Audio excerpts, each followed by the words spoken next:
ఈ మధ్య president Trump governance లో స్టూడెంట్ వీసా రివకేషన్స్ చాలా ఎక్కువగా జరుగుతున్నాయని వార్త మనకు అందరికి తెలిసిందే. అలానే స్టూడెంట్స్ అలానే H1s డిపోర్టేషన్స్ కూడా ఎయిర్పోర్ట్స్ లో చాలా ఎక్కువగా జరుగుతున్నాయని అందరికి తెలిసిందే. అయితే ప్రత్యేకంగా స్టూడెంట్స్ వీసా రివకేషన్ ఏ సిచ్యువేషన్స్ లో ఆ, వాళ్ళ వీసా రివోకేట్ చేస్తారంటే, మనకి నంబర్ వన్ వచ్చేసి స్టూడెంట్స్ కనుక చార్టర్ ఫాలో కాకుండా వారు ఎక్స్టర్నల్ గా out side the campus jobs చేస్తుంటే వారి వీసా రివోక్ అయ్యే అవకాశాలు ఉంటాయి. అలానే మనకి స్టూడెంట్స్ కనుక ప్రాక్సీస్ ని వాడి వాళ్ళ కోర్సెస్ చేస్తుంటే, వాళ్ళు ప్రత్యేకంగా క్లాసెస్ అటెండ్ కాకుండా అదొక రెండో కారణం వారి వీసాని రివోకేట్ చేసే అవకాశాలు ఉంటాయి.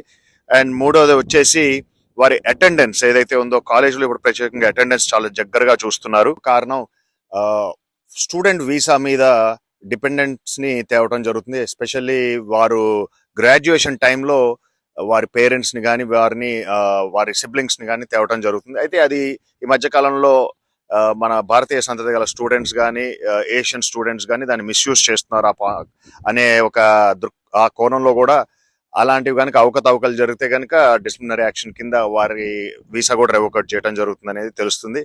అలానే మనం చూస్తే వీరు కనుక ఎక్కడున్నా అడ్రస్ చేంజ్ ఏదైనా ఉంటే కనుక అడ్రస్ చేంజ్ పర్టికులర్ గా బ్యూరోకి నోటిఫై చేయాల్సిన అవసరం ఉంటుంది. అండ్ ఒకవేళ ఆ వీసా మీద ఎంతవరకు టైం ఇచ్చారో అంతవరకే స్టే చేయాలి ఈ దేశంలో.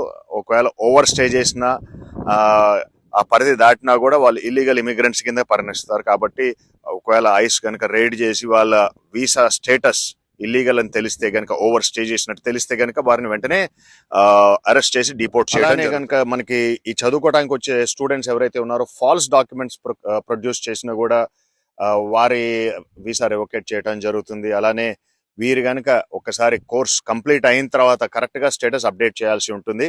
ఆ స్టేటస్ కనుక కరెక్ట్ గా అప్డేట్ చేయకపోయినా, ఆ చేంజెస్ కనుక అప్డేట్ చేయకపోయినా కూడా వారి బేసికలీ వీసా రివోకేట్ అయ్యే అవకాశాలు ఉంటాయి. అలానే మనకి చూస్తే ఈ స్టూడెంట్స్ కనుక శాంక్షన్డ్ ఇన్స్టిట్యూషన్స్ కానీ డిబార్ అయిన ఎంప్లాయర్స్ తో కనుక వీళ్ళు కనెక్షన్స్ పెట్టుకుని వీళ్ళు కనుక ఆ తీరుతో వాళ్ళతో పనిచేస్తుంటే కనుక వాళ్ళ వీసా కూడా రివోక్ అయ్యే అవకాశాలు ఉంటాయని తెలుస్తుంది. అలానే మనకి పెద్ద ఇష్యూ వచ్చేసి ఏంటంటే ఫైనాన్షియల్ గా ఫండ్ చేయటం ఈ కోర్స్ కి.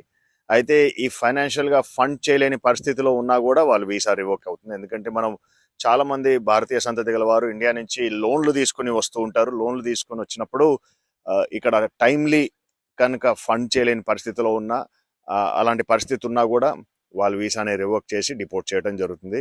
సో అందరు స్టూడెంట్స్ ప్రత్యేకంగా ఇలాంటి రూల్స్ ఏవైతే ఉన్నాయో వీటిని చక్కగా పాటించాల్సిన అవసరం ఉందని ఇక్కడ యుఎస్సిఏఎస్ క్లియర్ గా ఇండికేట్ చేస్తుంది. అండ్ ఇప్పుడున్న తరుణంలో చాలా స్ట్రిక్ట్ గా ఎన్ఫోర్స్ చేస్తున్నారు. ఇవి ఎగ్జిస్టింగ్ రూల్సే, ఇదివరకు ఉన్న రూల్సే, కానీ ఎన్ఫోర్స్మెంట్ అంత స్ట్రిక్ట్ గా చేసేవాళ్ళు కాదు ఇదివరకు గవర్నమెంట్ లో.